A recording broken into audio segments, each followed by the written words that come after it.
Radioman Second Class. Joseph Rochefort Jr. sat hunched over his receiver at 0347 hours, his eyes burning from 6 consecutive hours, monitoring Japanese naval frequencies.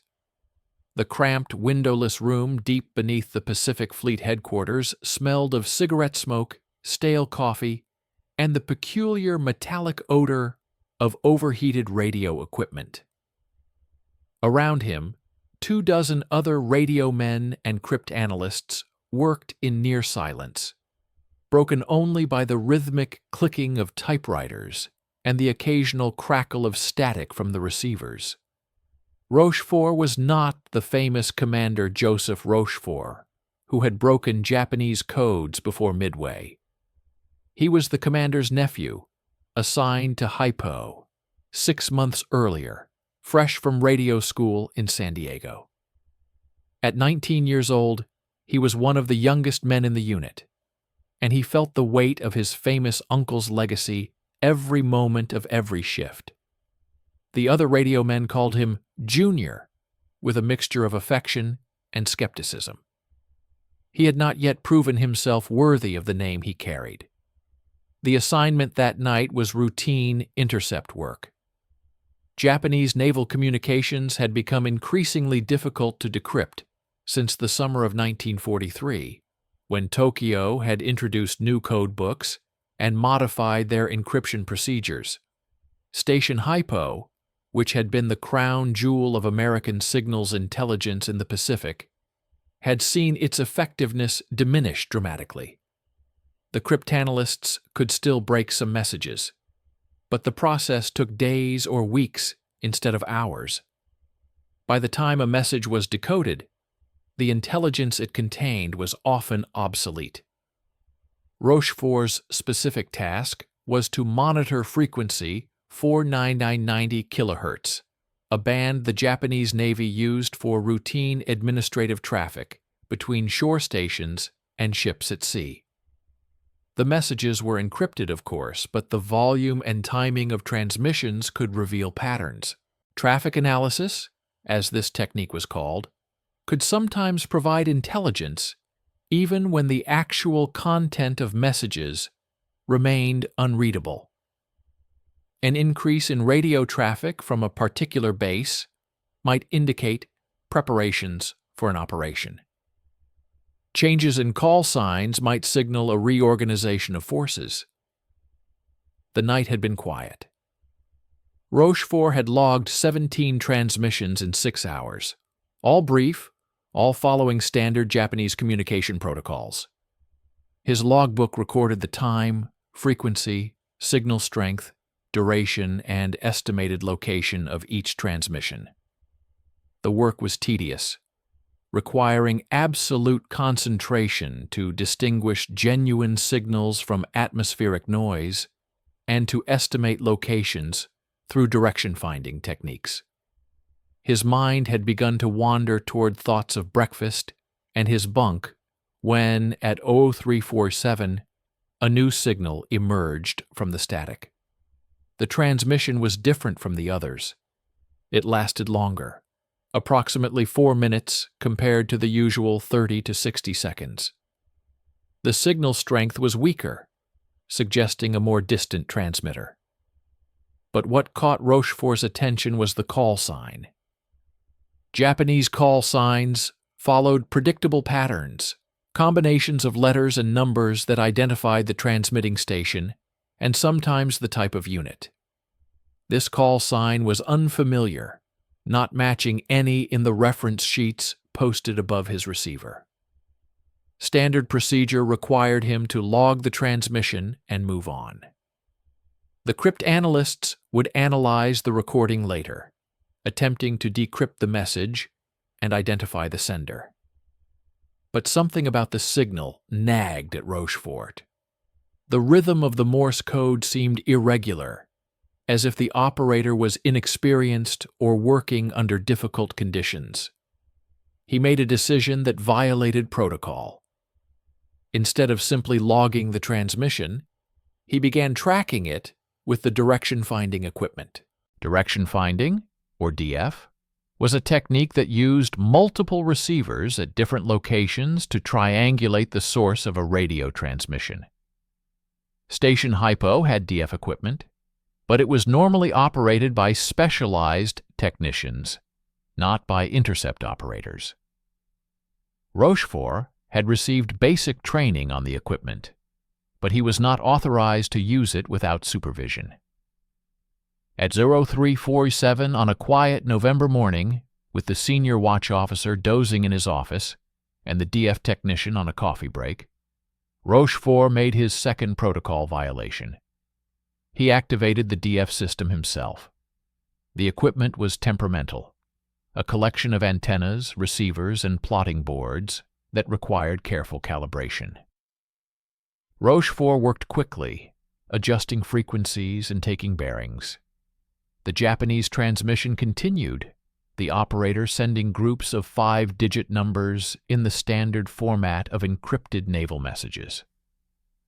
Rochefort ignored the content, focusing entirely on the location.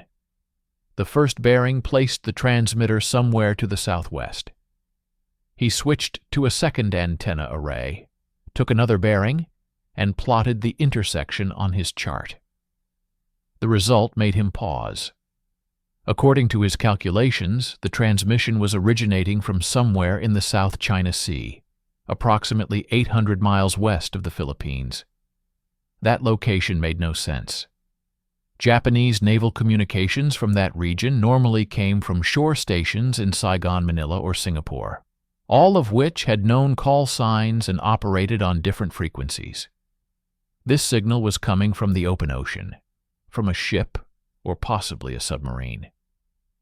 But why would a vessel in that location be transmitting a long encrypted message on an administrative frequency?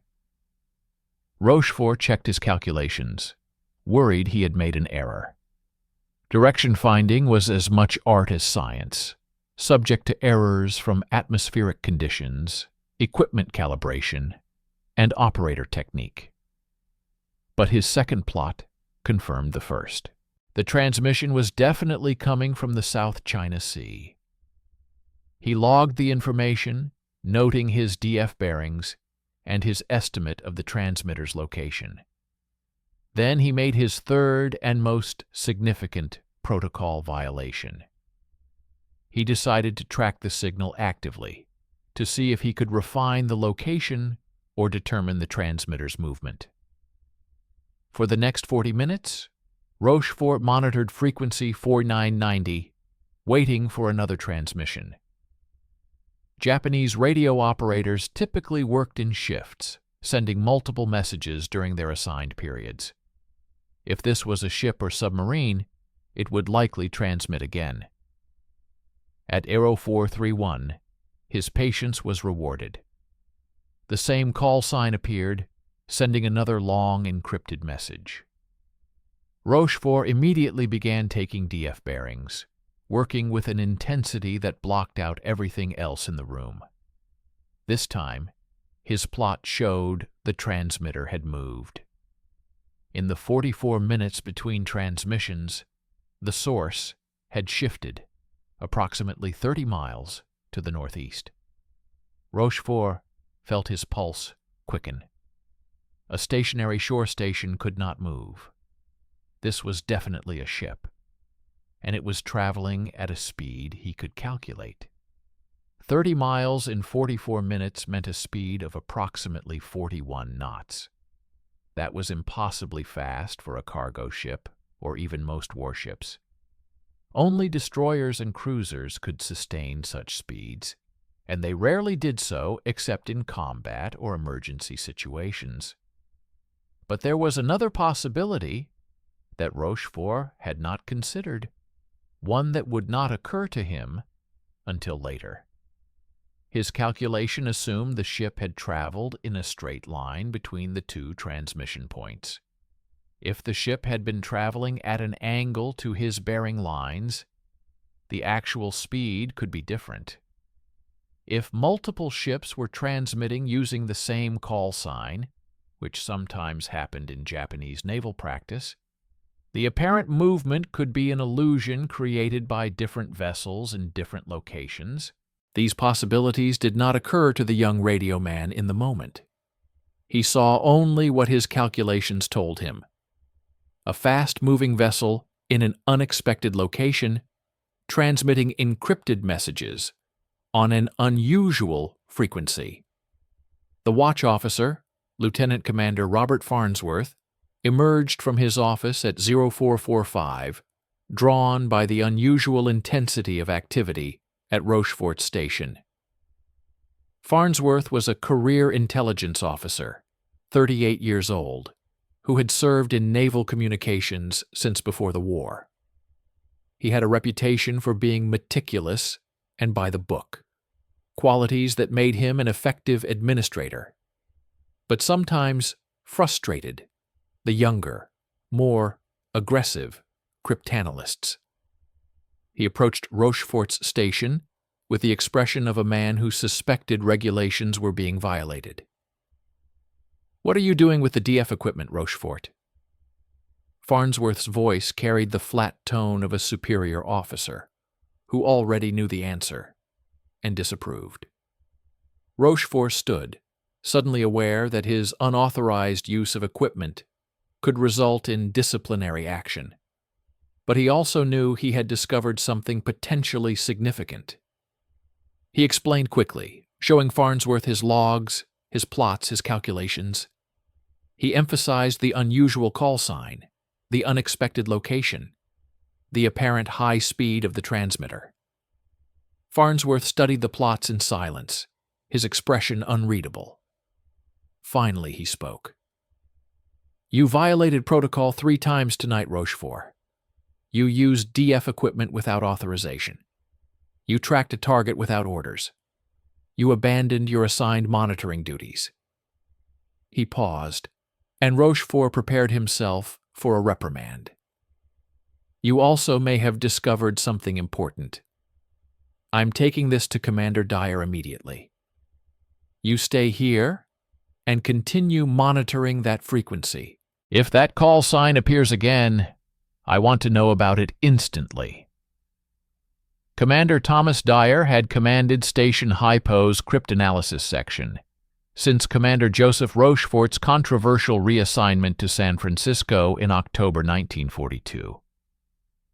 Dyer was a different kind of intelligence officer than his predecessor. Where Rochefort Sr. had been intuitive and aggressive, willing to make bold predictions based on incomplete information, Dyer was methodical and cautious. He demanded multiple sources of confirmation before drawing conclusions. This approach had earned him respect from Admiral Nimitz's staff, but it had also slowed Hypo's analytical process at a time when Japanese code changes had already degraded American intelligence capabilities. Lieutenant Commander Farnsworth's briefing took 7 minutes. Dyer listened without interruption, studying the plots and logs that the young Rochefort had produced. When Farnsworth finished, Dyer asked the question that would define the next phase of the investigation. "What's your assessment? Is this a legitimate contact or an equipment malfunction?" It was the right question, the cautious question, the question that separated professional intelligence work from wishful thinking or paranoid fantasy.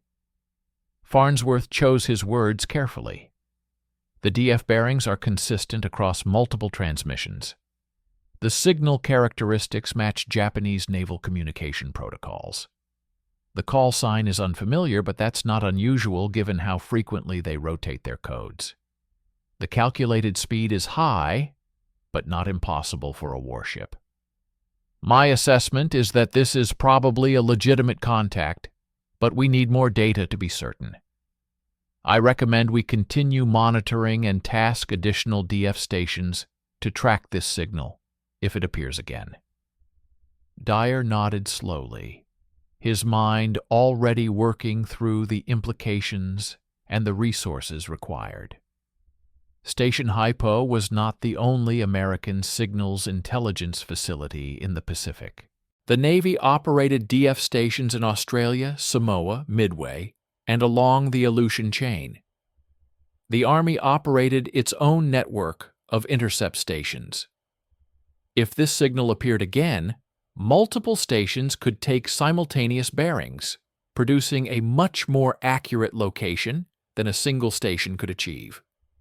But tasking multiple stations required justification, required convincing other commanders to divert resources based on one radioman's unauthorized tracking of an unidentified signal.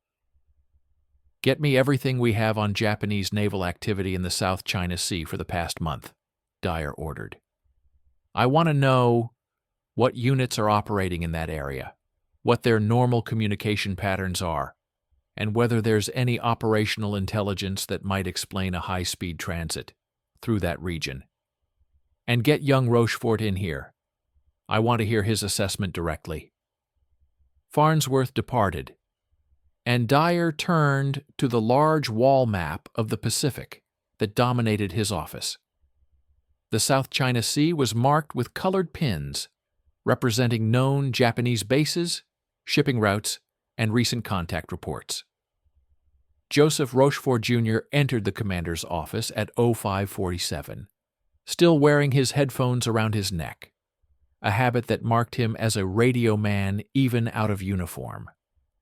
He had never been in Dyer's office before. The room was larger than he expected, lined with filing cabinets and dominated by the huge map. Dyer did not look up from the documents he was studying. Sit down, Rochefort. Tell me about your training. How long have you been operating DF equipment? The question was a test, and Rochefort knew it. Sir, I completed basic DF training at radio school in San Diego. 40 hours of instruction, mostly classroom with some practical exercises. Since arriving at Haipo, I've observed DF operations approximately 20 times, but tonight was the first time I operated the equipment independently without direct supervision. He did not attempt to justify or excuse his actions. He simply stated the facts. Dyer finally looked up, his expression neutral. So you violated protocol based on 40 hours of training and 20 observations. That's either remarkably confident or remarkably stupid. Which is it? The question hung in the air. Rochefort understood that his answer would determine not just his immediate fate, but possibly his entire career in naval intelligence. He thought about his uncle, about the bold decisions that had led to victory at Midway, and subsequent reassignment when those decisions proved politically inconvenient. Sir, it was probably both, Rochefort said finally. The signal was unusual enough that I thought it warranted immediate investigation. I knew I was violating protocol, but I also knew that if I waited for proper authorization, the opportunity might be lost. In retrospect, I should have woken you or Commander Farnsworth immediately. But in the moment, I made the decision to act. If I was wrong, I accept responsibility and whatever consequences follow. Dyer studied the young man for a long moment. Your uncle made similar decisions. Some of them changed the course of the war. Others nearly ended his career. The difference between genius and insubordination is often just whether you happen to be right. He turned back to the map. Let's find out which category your decision falls into. I'm tasking 3 additional DF stations to monitor frequency 4990. If your mystery transmitter appears again, we'll get a proper fix on its location. You're assigned to coordinate the tracking. Consider it a field promotion to DF specialist, effective, immediately. Don't make me regret it. The next transmission appeared at EO823 hours during the morning watch change.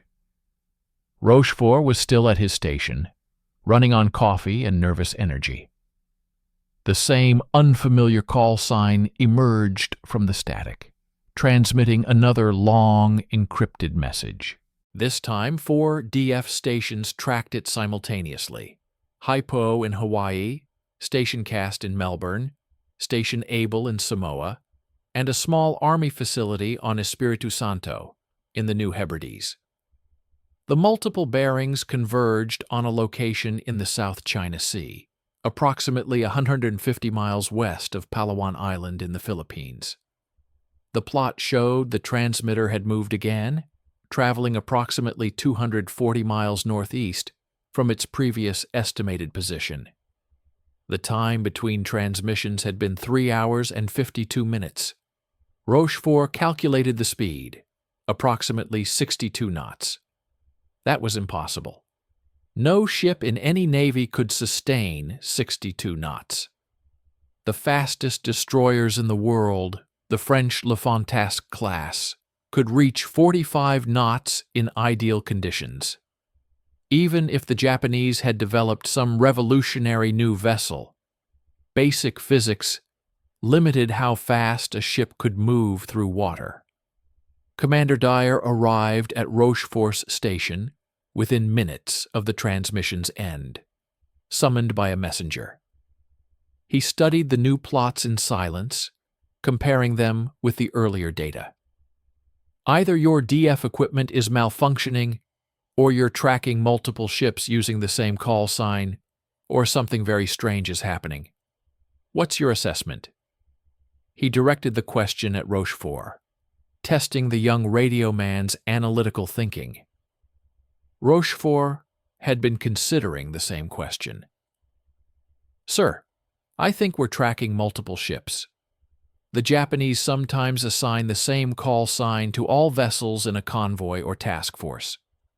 If these transmissions are coming from different ships in a formation traveling northeast through the South China Sea, the apparent speed would be an artifact of our measurement method. We're not tracking one ship moving at impossible speeds. We're tracking the progression of multiple ships along a route. It was a brilliant insight, the kind of analytical leap that separated competent technicians from exceptional intelligence officers. Dyer felt a flash of recognition. The nephew had inherited more than just his uncle's name. If you're right, then we're not just tracking random transmissions. We're mapping a convoy route. The Japanese are using this call sign for vessels traveling along a specific path. Every time we intercept this signal, we're getting another data point on that route. He turned to Farnsworth, who had joined them. I want every transmission on frequency 4990 tracked and plotted for the past 6 months. If this is a convoy route, there should be a pattern. The analysis took 3 days. Every Radioman and crypt analyst at Station Hypo, who could be spared from other duties, was assigned to review archived intercept logs, searching for the unfamiliar call sign or similar signals on frequency 4990. The work was tedious, requiring them to sift through thousands of logged transmissions, most of which were routine and had been filed away without detailed analysis. But the effort produced results that exceeded even Dyer's expectations. The call sign that Rochefort had tracked appeared in archived logs dating back to July 1943. It had been intercepted sporadically, usually 2 or 3 times per week, always on frequency 4990, always transmitting long encrypted messages. Previous intercept operators had logged the transmissions, but had not tracked them with DF equipment, following standard protocol for routine administrative traffic. No one had recognized the pattern, because no one had been looking for it. When the archived transmissions were plotted on a map, a route emerged with startling clarity. The signals formed a path running from Singapore northeast through the South China Sea, passing west of Palawan, continuing north along the coast of Indochina, then turning east toward Formosa and the Japanese home islands. The route avoided the direct path through the Philippine archipelago, staying in deeper water where submarines were less of a threat. It was a convoy route exactly as Rochefort had theorized. But the route itself was not the most significant discovery. When the analysts examined the timing of the transmissions, another pattern emerged. The signals appeared in clusters, with multiple transmissions over a period of 12 to 18 hours, followed by silence for several days, then another cluster. The pattern suggested convoys departing Singapore every 5 to 7 days, traveling northeast along the established route, with ships in the convoy transmitting position reports or other operational messages as they progressed. Lieutenant Commander Edwin Layton, the Pacific Fleet's intelligence officer, arrived at Station Haipo on November 15th to review the findings. Layton was one of the Navy's most respected intelligence officers, a man who had correctly predicted Japanese movements before both the Battle of the Coral Sea and Midway. He studied the plots and analysis for over an hour before speaking.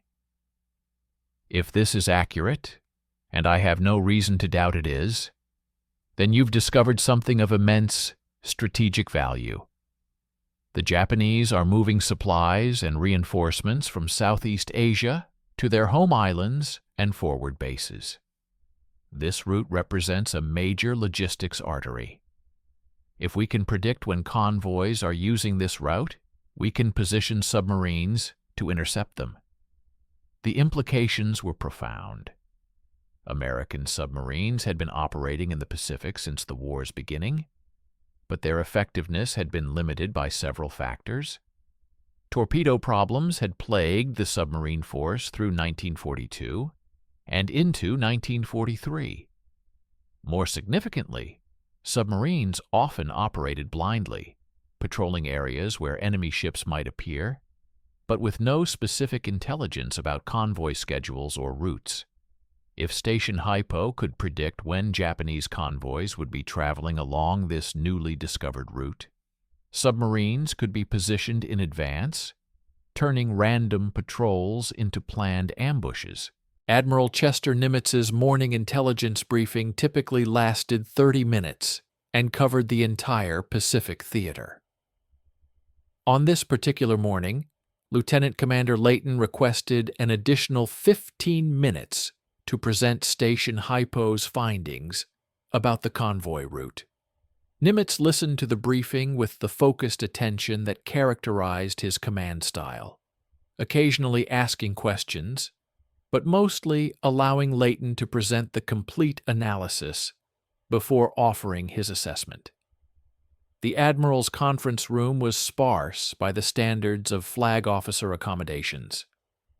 A large table dominated the center, surrounded by chairs that had seen years of service. Maps covered every wall, marked with colored pins and grease pencil notations, tracking the positions of American and Japanese forces across thousands of miles of ocean. Nimitz sat at the head of the table, flanked by his Chief of Staff, Rear Admiral Charles McMorris, and his operations officer, Captain Ralph Parker. All three men were studying the route map that Layton had distributed. "Let me make sure I understand correctly," Nimitz said when Layton finished.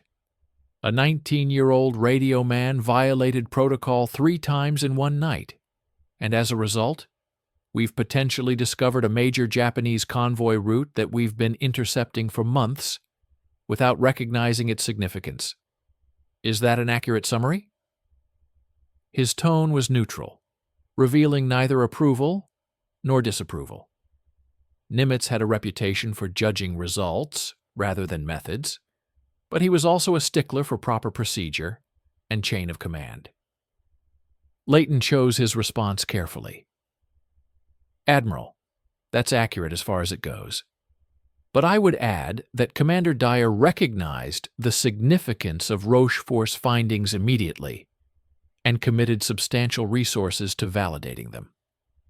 The analysis that followed was thorough and professional. We now have 4 months of data supporting the existence of this route. The pattern is consistent and statistically significant.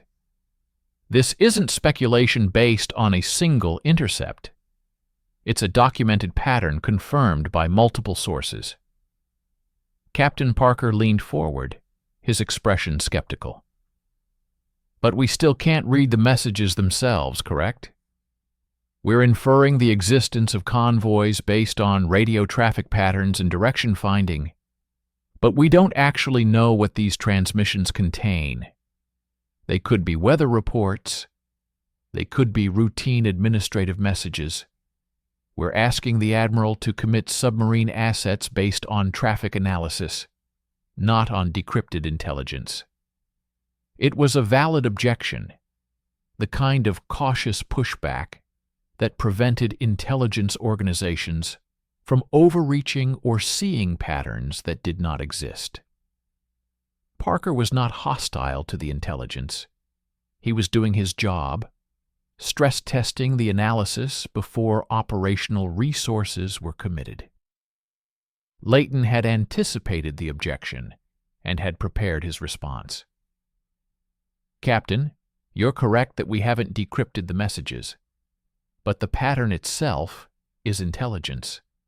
These transmissions appear every 5 to 7 days. They follow a consistent route from Singapore to the home islands, and they occur in clusters suggesting multiple ships traveling together. That's the definition of a convoy system. Rear Admiral McMorris, who had been silent until now, entered the discussion. The question isn't whether convoys exist. We know the Japanese are moving supplies from Southeast Asia. The question is whether this particular signal pattern reliably indicates convoy movements, and whether that intelligence is actionable. Even if we position submarines along this route, the ocean is vast. Without more precise information about convoy composition, speed, and timing, we're still asking our boats to search large areas with limited probability of contact.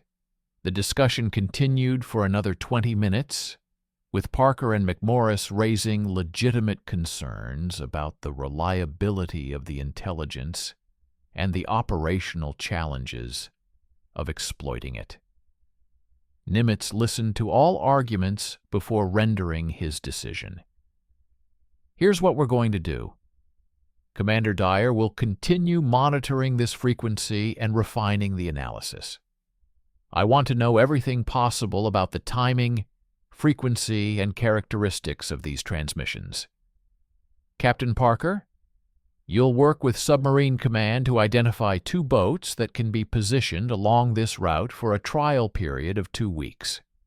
We'll treat this as an experiment. If the intelligence proves accurate and our submarines make contact, we'll expand the operation. If not, we'll reassess. It was a characteristically Nimitz decision, cautious enough to limit risk, aggressive enough to exploit potential opportunity, and structured as a test that would generate data for future decisions. Layton left the briefing satisfied. He had not received everything he wanted, but he had received enough to prove the concept. 2 submarines, 2 weeks. If Rochefort's discovery was as significant as Layton believed, those 2 boats would have opportunities to demonstrate it. The selection of submarines for the experimental operation fell to Captain John Cromwell, who commanded Submarine Division 43. Cromwell was a meticulous officer who had spent most of his career in submarines and understood both their capabilities and limitations.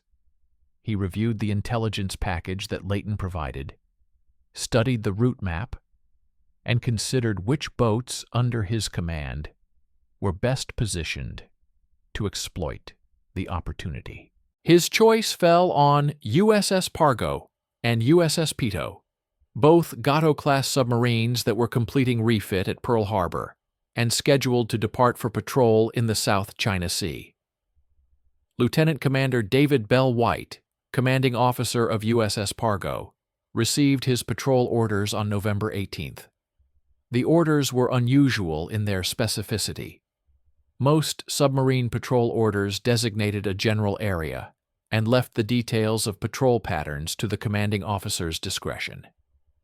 These orders directed White to position Pargo along a specific route west of Palawan Island and to maintain station there for 14 days, monitoring for Japanese convoy traffic.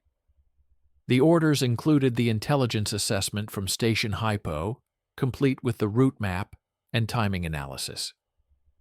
White studied the orders with mixed feelings. On one hand, specific intelligence about enemy movements was exactly what submarine commanders wanted. The alternative was random patrolling, covering vast areas of ocean with low probability of contact. On the other hand, the intelligence was based on radio traffic analysis, not on decrypted messages or visual reconnaissance. White had been in submarines long enough to know that intelligence could be wrong, and positioning his boat based on faulty intelligence meant wasting patrol time and fuel in an empty ocean. He called his executive officer, Lieutenant Robert Simons, to his cabin to review the orders. Simons was younger than White, only 26 years old, but he had already completed 4 war patrols and had a reputation for aggressive tactics. He read through the intelligence package quickly, then looked up with an expression that White had learned to recognize as barely contained enthusiasm. "Skipper, if this is accurate, we're going to have target-rich environment. A convoy route that's been operating for months, and we're the first boat positioned to exploit it? This could be the patrol we've been waiting for." White appreciated his XO's optimism, but felt obligated to inject a note of caution. It could also be a wild goose chase based on some radioman's misinterpretation of signals. We're committing 2 weeks of patrol time to sit in one location based on traffic analysis. If the intelligence is wrong, we're wasting fuel and opportunity. I want you to understand that before we get underway. This is an experiment, and experiments sometimes fail. Simons nodded, but his enthusiasm was undimmed. White recognized the expression. It was the look of a young officer who believed he was about to participate in something significant. USS Pargo departed Pearl Harbor on November 20th, 1943, at 800 hours. The submarine slipped through the harbor entrance and submerged once clear of the defensive nets, beginning the long transit to the patrol area west of Palawan. The voyage would take 8 days, traveling submerged during daylight hours and surfacing at night to run on diesel engines and recharge batteries. White used the transit time to drill his crew on attack procedures and to study the intelligence package in detail, looking for any additional insights that might improve his chances of success. The intelligence package included more than just the route map. Station Hypo had provided an analysis of transmission timing that suggested convoys typically passed through the patrol area during a specific window, between 600 and 1800 hours, with peak probability around midday. The analysis was based on the timing of radio transmissions and the calculated speed of convoy movements. White found himself impressed by the thoroughness of the analysis, even as he remained skeptical about its accuracy. Intelligence officers could produce beautiful reports, but the ocean did not always cooperate with their predictions. USS Pito, commanded by Lieutenant Commander William Hazard, departed Pearl Harbor 12 hours after Pargo. Hazard had received identical orders and had reached similar conclusions about the operation's experimental nature. The two submarines would patrol separate sections of the route, positioned approximately 60 miles apart, maximizing the probability that at least one boat would make contact if convoys were using the route as predicted. Radio communication between the submarines would be minimal to avoid detection, but both boats would report their observations to Pearl Harbor at scheduled intervals. Back at Station Hypo, Joseph Rochefort, Jr. had been assigned to monitor frequency 4990 full-time, tracking every transmission and refining the analysis of convoy timing. Commander Dyer had created a dedicated team to support the submarine operation, with Rochefort as the primary analyst. The young radio man felt the weight of responsibility. Two submarines and their crews were now positioned based largely on his initial discovery. If the intelligence proved wrong, if no convoys appeared, the failure would be attributed to him. His unauthorized use of DF equipment would be remembered not as initiative, but as recklessness. The first test came on November 28th, when Station Hypo intercepted a cluster of transmissions using the familiar call sign. The signals appeared at 0615, 0847, and 10:23 hours, all originating from locations along the predicted route. Rochefort tracked each transmission, plotting the positions and calculating the progression. The pattern matched previous observations. Multiple ships transmitting as they moved northeast through the South China Sea. Based on the timing and positions, Rochefort estimated that the convoy would reach Pargo's patrol area around 1400 hours that afternoon. Commander Dyer reviewed Rochefort's analysis and made the decision to transmit a warning to Pargo. The message was brief, encrypted, and sent via low-frequency transmission that the submarine could receive while submerged.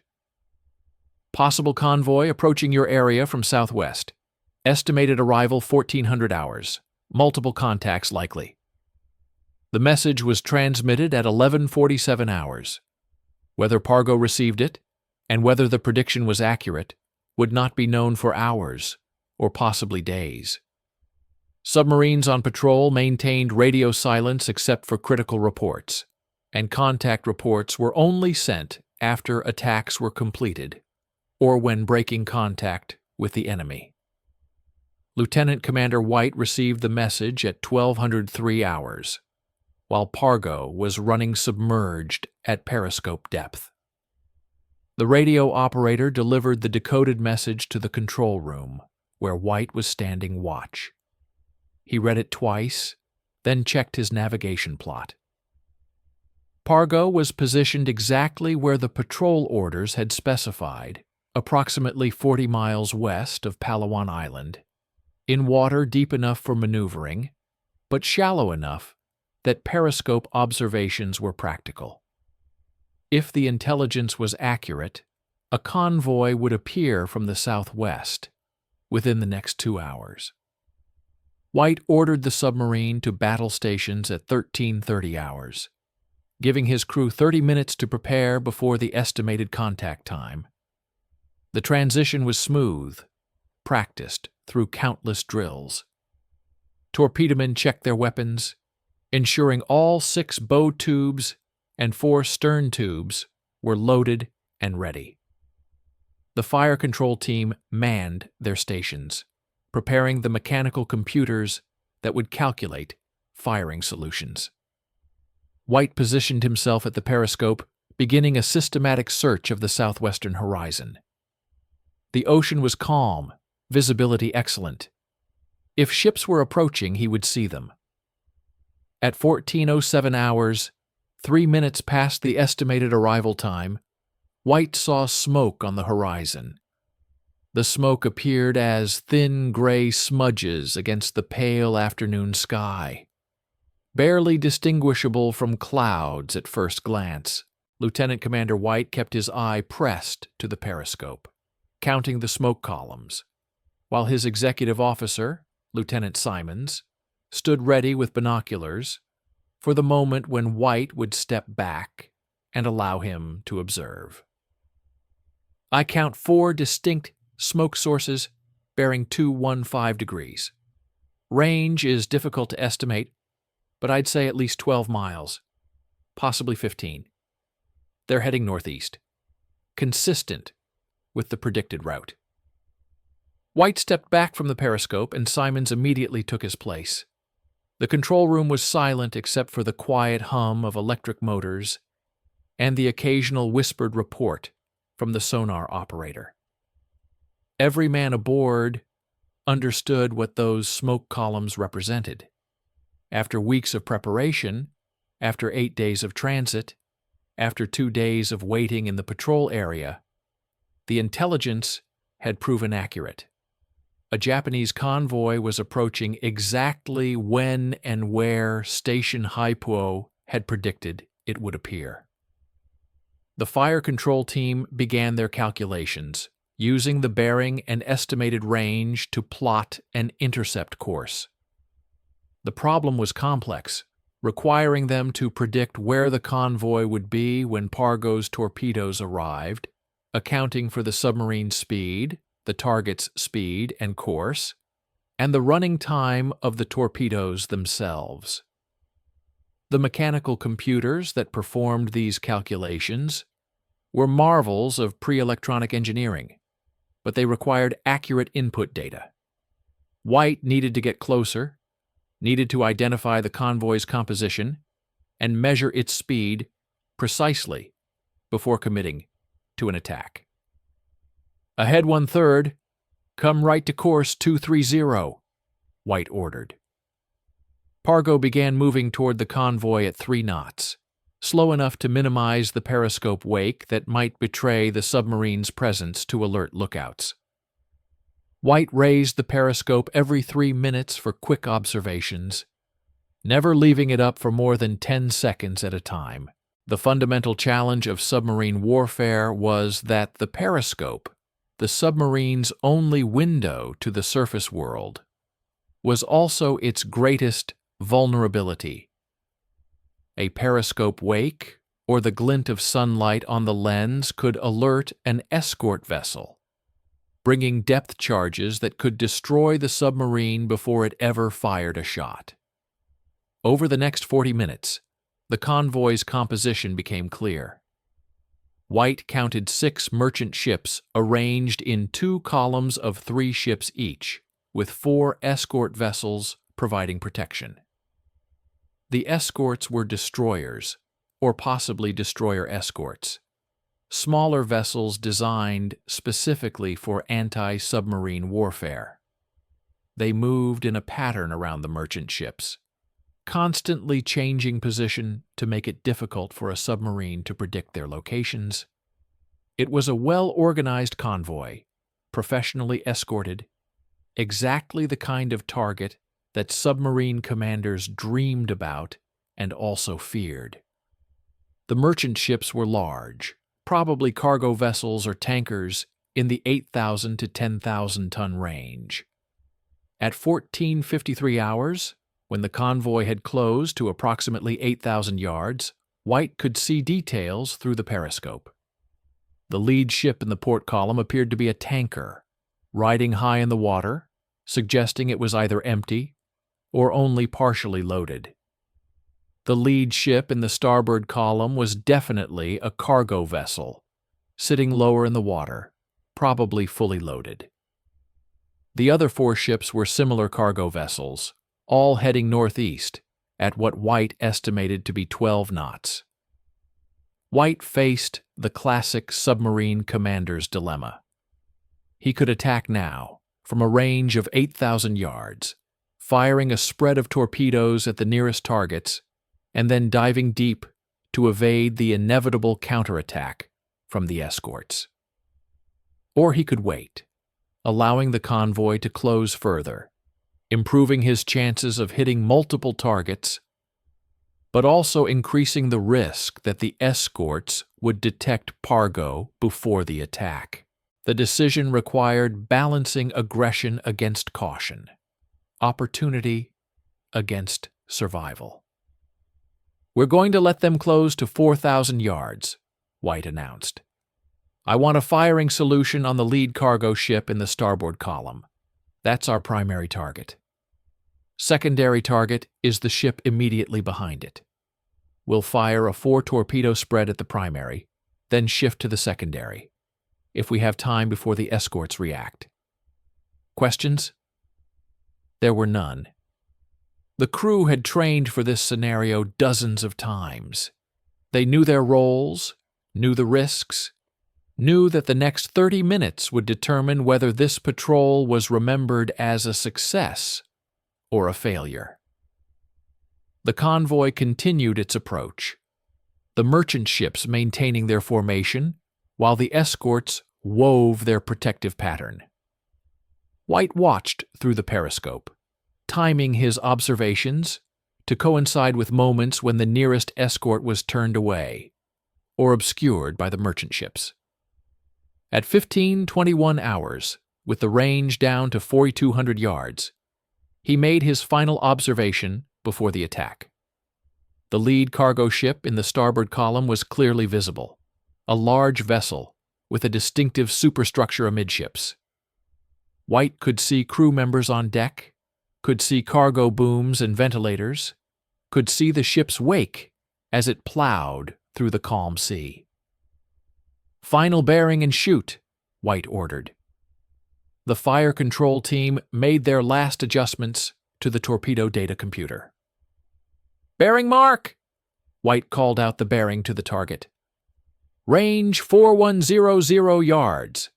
Angle on the bow starboard 30. Speed 12 knots.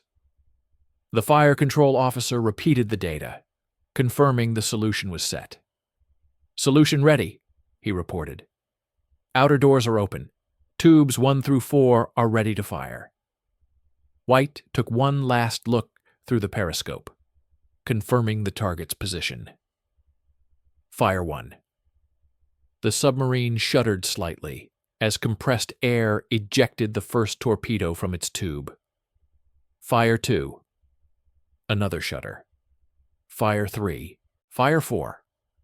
4 Mark 14 torpedoes were now running toward the target, spread across a 150-yard pattern to account for any errors in the firing solution. Each torpedo carried a 643-pound warhead and ran at 46 knots. The running time to the target would be approximately 3 minutes. Downscope, take her down to 150 feet, rig for depth charge, rig for silent running. White's orders came rapidly, and the crew executed them with practiced efficiency. Pargo's bow tilted downward as the diving officer flooded negative tank and pushed the diving planes to their stops. The submarine descended quickly, seeking the safety of depth before the escorts could react. In the control room, men secured equipment and braced themselves for the counterattack they knew was coming. The first explosion came at 15:24 hours and 32 seconds, exactly as the fire control team had calculated. The sound of the detonation reached Pargo as a deep, resonant boom that reverberated through the hull. 5 seconds later, a second explosion, then a third. 3 hits out of 4 torpedoes, an exceptional result that exceeded even White's optimistic expectations. The sonar operator reported breaking up noises, the distinctive sounds of a ship's hull collapsing as water flooded its compartments. The primary target was sinking. But there was no time to celebrate. The escorts reacted immediately, their propellers audible through Pargo's hull as they increased speed and turned toward the submarine's firing position. White had anticipated this response. The escorts would converge on the point where the torpedoes had originated, using sonar to search for the submarine and dropping depth charges to destroy or drive it away. Pargo's survival now depended on how quickly it could move away from the firing position and how effectively it could evade the hunters. "Left full rudder, all ahead full," White ordered. Pargo turned sharply and accelerated to its maximum submerged speed of 8 knots, opening the distance from the firing position. The submarine's electric motors were quieter than diesel engines, but they were not silent. The escort's sonar operators would be listening for any sound that might reveal the submarine's location. In the control room, the crew maintained absolute silence, communicating only through hand signals and whispered words when necessary. The first depth charge exploded at 15:27 hours, approximately 400 yards astern of Pargo's current position. The explosion was loud, but not dangerously close. White allowed himself a moment of relief. The escorts were attacking the firing position, exactly as he had hoped. But that relief was premature. Over the next 15 minutes, the escorts dropped 23 depth charges in a systematic search pattern, walking their attacks closer to Pargo's actual position. Several explosions were close enough to shake the submarine violently, knocking loose equipment and extinguishing lights. At 15:43 hours, a depth charge exploded less than 100 yards from Pargo's starboard side. The detonation was catastrophic in its intensity, a hammer blow that seemed to compress the entire submarine. Light bulbs shattered throughout the boat. Cork insulation rained down from the overhead. In the after-torpedo room, a pipe fitting cracked, sending a high-pressure stream of seawater into the compartment. The crew reacted instantly, isolating the leak and shoring up the damaged fitting. But the incident reminded everyone aboard how fragile their steel cocoon was when subjected to the crushing force of underwater explosions. White maintained his course and speed, resisting the temptation to change direction or depth.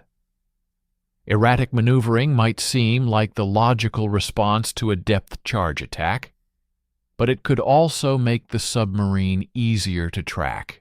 The escort's sonar operators were listening for any change in the submarine's sound signature that might reveal its location. By maintaining a steady course and speed, White hoped to blend into the ocean's background noise, becoming invisible to the hunters above. The depth charging continued for another hour, but the explosions gradually moved away as the escorts expanded their search pattern. By 1700 hours, the sounds of propellers and explosions had faded to the point where White felt confident enough to come to periscope depth for a quick observation. What he saw confirmed the success of the attack. One merchant ship was gone, leaving only an oil slick and floating debris. The remaining 5 merchant ships had scattered, abandoning their neat formation in favor of individual courses that would make them harder to target. The escorts were still searching, but they had moved several miles away from Pargo's position. White ordered the submarine to remain submerged until dark, then surface to transmit a contact report and recharge batteries. The crew secured from battle stations, and the tension that had gripped the boat for the past 2 hours began to ease. Men spoke in normal voices again, allowed themselves to smile, began to process what they had just experienced. They had attacked a Japanese convoy based on intelligence from radio intercepts, and the intelligence had been accurate. More than accurate, it had been perfect. The contact report was transmitted at 2147 hours, after Pargo had surfaced under cover of darkness. The message was brief and factual. Attacked convoy position 915N 11842E at 1521 hours. 4 torpedoes fired. 3 hits observed on cargo vessel estimated 8,000 tons. Target sank. 5 additional merchants and 4 escorts present. Evaded counterattack. No damage to Pargo. Remaining in patrol area. The message was received at Pearl Harbor at 22:03 hours and immediately forwarded to Admiral Nimitz's headquarters and to Station High PO. Joseph Rochefort Jr. had not slept. He had remained at his station through the night, monitoring frequency 4990 and waiting for confirmation that his analysis had been correct. When the contact report from USS Pargo arrived, decoded and delivered to Commander Dyer's office at 22:15 hours the previous evening, Dyer had immediately walked to Rochefort's station to share the news. The young radioman's reaction had been subdued, almost anticlimactic. He had simply nodded, said, "Thank you, sir," and returned his attention to his receiver. But Dyer had seen the slight tremor in Rochefort's hands, had recognized the emotional release that the young man was struggling to contain. Now, in the gray light of dawn, Rochefort sat at his station, tracking another cluster of transmissions on frequency 4990. The pattern was repeating itself. 5 days after the previous convoy, another series of signals was progressing northeast along the same route. The call sign was identical. The timing was consistent with previous observations. Based on the transmission locations and timing, Rochefort calculated that this convoy would reach the patrol area where USS Pito was stationed around 1100 hours that morning. Commander Dyer arrived at 0645, earlier than his usual schedule, carrying 2 cups of coffee. He handed one to Rochefort without comment and studied the plots that the young radio man had been updating throughout the night. "How confident are you in this prediction?" Dyer asked. It was the question that intelligence officers always had to answer, the question that separated analysis from guesswork. Rochefort had learned enough in the past 2 weeks to understand that confidence had to be calibrated, that certainty was rare in intelligence work. "Sir, the pattern matches the previous convoy exactly. Same call sign, same route, same timing, relative to the last convoy. If the pattern holds, and I believe it will, then a convoy should reach Pito's area around 1100 hours, plus or minus 30 minutes to account for variations in speed and course. I'd estimate 85% confidence." Rochefort had learned to quantify his assessments, to give commanders a basis for decision-making, rather than just intuitive judgments. Dyer nodded slowly, sipping his coffee. 85% is high confidence in this business. We'll send the warning to Pito. If you're right twice in a row, this operation moves from experimental to operational. Admiral Nimitz will commit more boats to this route, and your discovery becomes a permanent part of our intelligence collection effort. If you're wrong. He left the sentence unfinished, but Rochefort understood the implication. 1 success could be luck. 2 successes established a pattern. But a failure after a success would raise questions about whether the first success had indeed been luck rather than valid intelligence. The warning message was transmitted to USS Pito at 0715 hours. Possible convoy approaching from southwest. Estimated arrival, your area 1100 hours. Multiple contacts likely. Previous intelligence proved accurate. Pargo sank 1 cargo vessel from similar convoy 28 November. The addition of information about Pargo's success was deliberate, intended to bolster Lieutenant Commander Hazard's confidence in the intelligence and encourage aggressive action. USS Pito was positioned approximately 60 miles northeast of where Pargo had made its attack, covering a different section of the convoy route. Lieutenant Commander William Hazard had been monitoring radio traffic and had learned of Pargo's success through the contact report that had been broadcast to all submarines in the area. The news had energized his crew, transforming their patrol from a speculative experiment into a proven hunting ground. When the warning message arrived, predicting another convoy, Hazard felt a surge of anticipation mixed with pressure. Pargo had proven the intelligence was valid. Now it was Pito's turn to demonstrate that the success was repeatable. At 10:47 hours, Pito's lookouts spotted smoke on the southwestern horizon. Hazard was on the bridge when the report came, and he immediately ordered the submarine to dive and proceed toward the contact at periscope depth. The timing was 13 minutes earlier than the prediction, well within the margin of error that Rochefort had specified. As Pito closed the range, the convoy's composition became visible. 7 merchant ships, with 5 escorts, slightly larger than the convoy Pargo had attacked. Hazard's approach was more aggressive than White's had been. Perhaps emboldened by Pargo's success, perhaps driven by competitive instinct, Hazard closed to 3,000 yards before attacking, a range that offered better accuracy, but also increased the risk of detection. At 11:34 hours, Pito fired 6 torpedoes in a spread aimed at 2 different targets, 4 torpedoes at a large tanker, and 2 at a cargo vessel. The firing solution was nearly perfect. 5 of the 6 torpedoes hit their targets, sinking the tanker and severely damaging the cargo vessel. The escort's counterattack was immediate and ferocious. Unlike the escorts that had pursued Pargo, these destroyers were more experienced or more determined. They maintained contact with Pito for over 3 hours, dropping 67 depth charges in a relentless pursuit that pushed the submarine and its crew to their limits.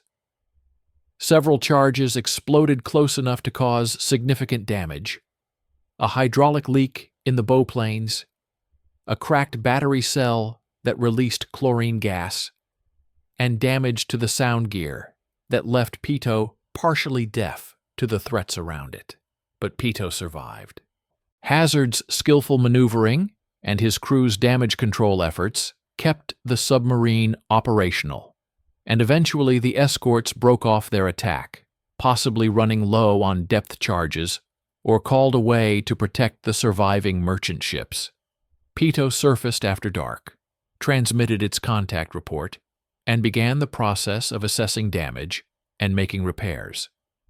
The message that reached Pearl Harbor at 2331 hours reported 2 ships sunk or damaged, but also detailed the extensive damage Pito had sustained.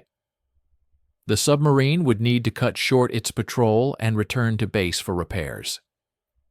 The 2 successful attacks within 48 hours transformed the experimental operation into a validated intelligence capability.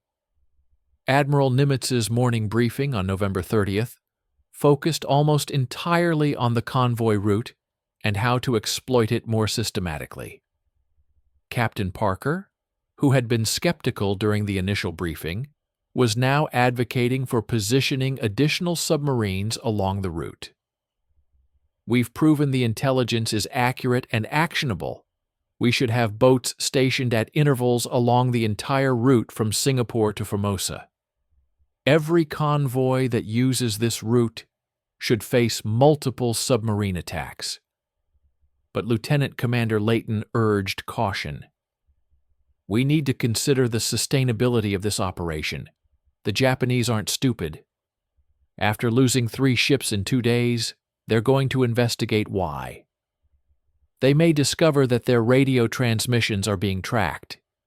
If they change their communication procedures or their route, we lose this advantage. We need to exploit the intelligence, but we also need to be careful not to compromise the source through overuse."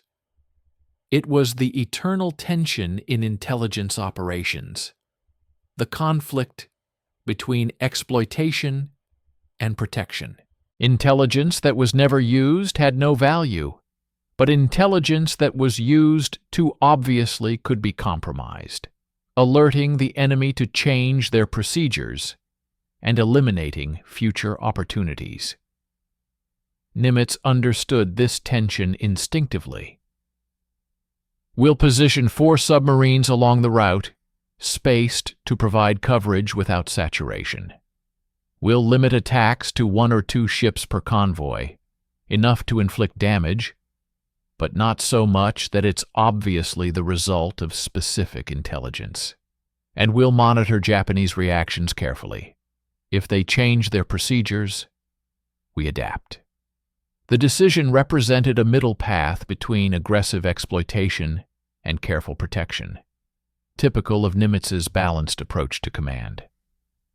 4 submarines were assigned to patrol the route: USS Rasher, USS Rayton, USS Ray, and USS Redfin, all positioned at intervals that would allow them to intercept convoys without concentrating so many boats that the Japanese would recognize a pattern. The submarines were given specific instructions about attack procedures: limit attacks to 1 or 2 ships per convoy, vary the time of day and position of attacks, and avoid pursuing damaged ships if doing so would expose the submarine to excessive risk. Station Hypo's role evolved from experimental intelligence collection to operational support. Commander Dyer established a dedicated watch section responsible for monitoring frequency 4990 and tracking convoy movements. Rochefort was promoted to chief of the section, a responsibility that came with both authority and pressure. He was now responsible not just for tracking transmissions, but for predicting convoy movements with enough accuracy that submarines could be positioned effectively. The margin for error was small. Submarines had limited fuel and patrol time. Positioning them incorrectly meant wasted opportunities and potentially endangered crews. The operation's success created unexpected challenges. Other intelligence organizations wanted access to the information. The Army's Signals Intelligence Units requested details about the intercept procedures. The British liaison officers at Pearl Harbor asked for information to share with their own submarine forces operating in Southeast Asian waters. Each request had to be evaluated carefully, balancing the benefits of cooperation against the risks of compromising the source. Dyer found himself spending as much time managing information security as analyzing intelligence. The Japanese reaction to the submarine attacks was slower than expected. Convoys continued using the route through December, though with some modifications. The escorts became more numerous and more aggressive.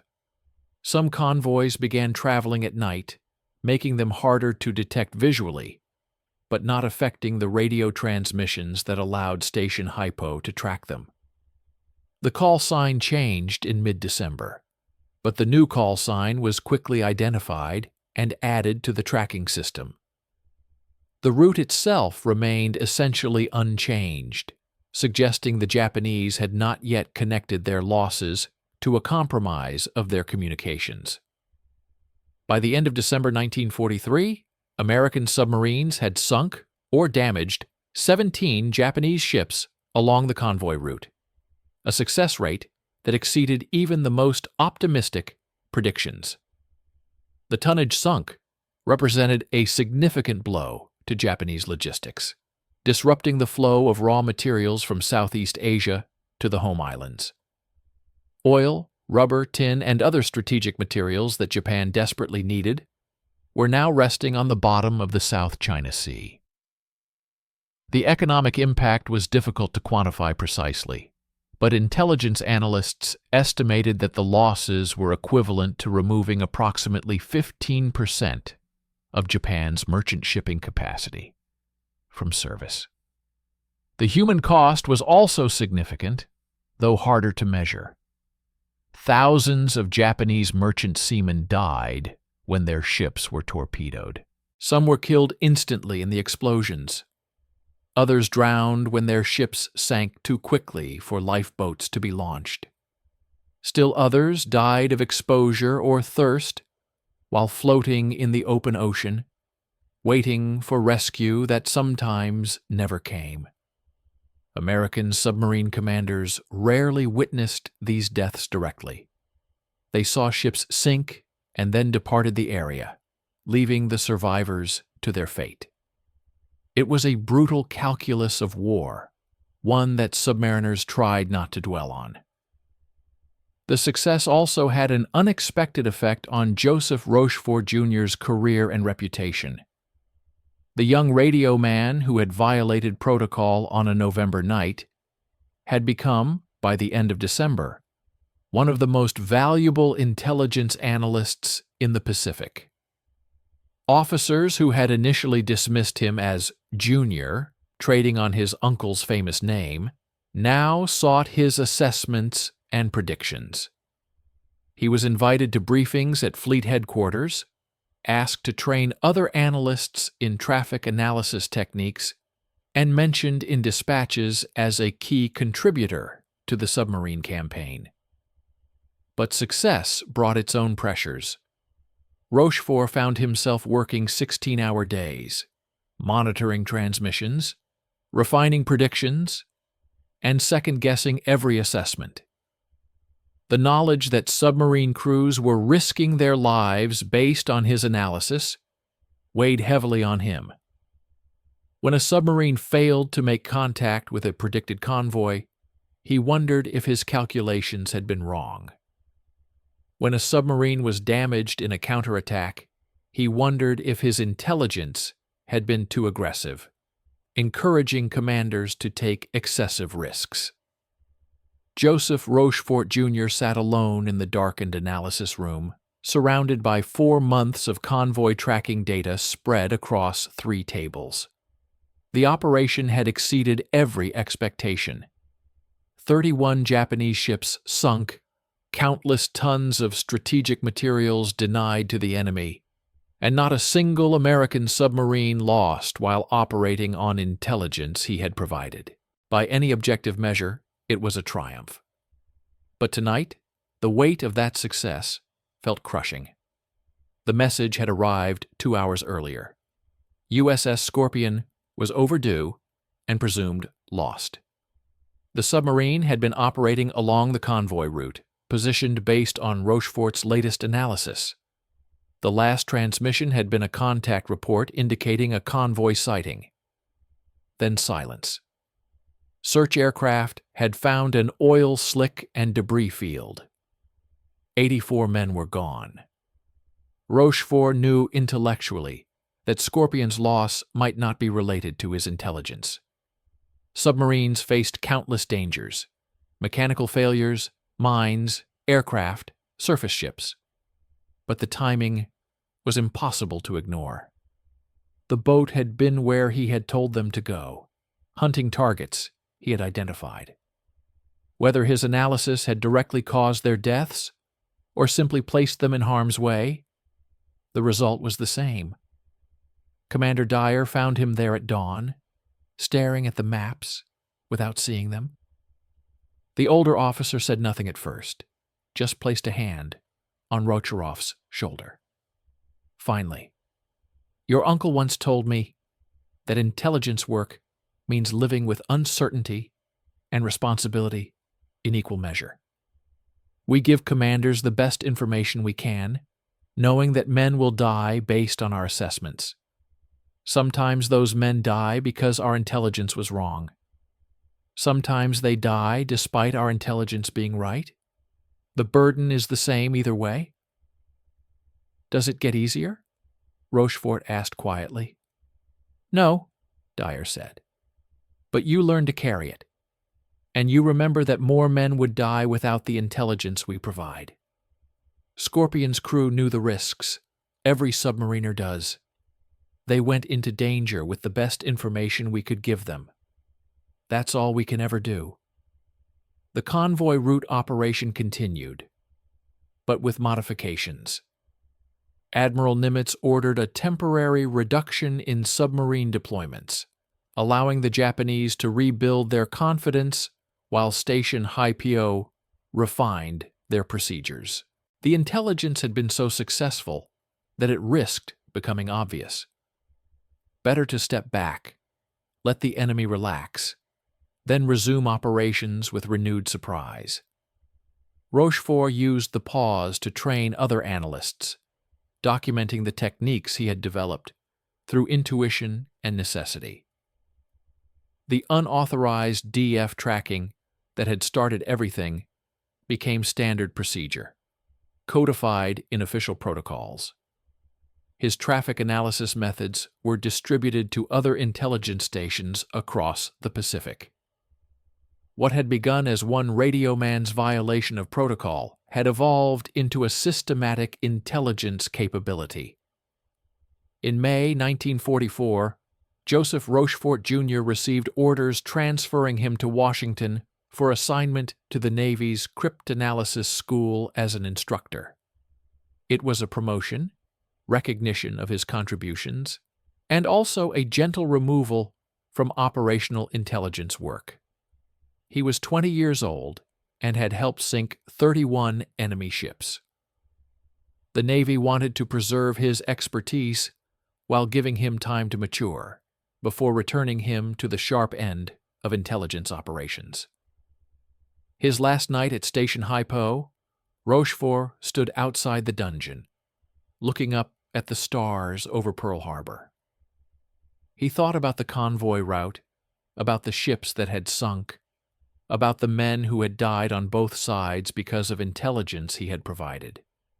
He thought about his uncle, who had made similar calculations before Midway, who had lived with similar burdens. Commander Dyer emerged from the building, carrying 2 cups of coffee in the tradition that had developed between them. "Your uncle would be proud," he said. "You found a pattern no one else saw. You had the courage to act on it. And you helped win a small piece of a very large war." "At what cost?" Rochefort asked. "At the only cost that matters in war," Dyer replied. "Less than the alternative would have been." They stood in silence, drinking coffee and watching the dawn break over the Pacific.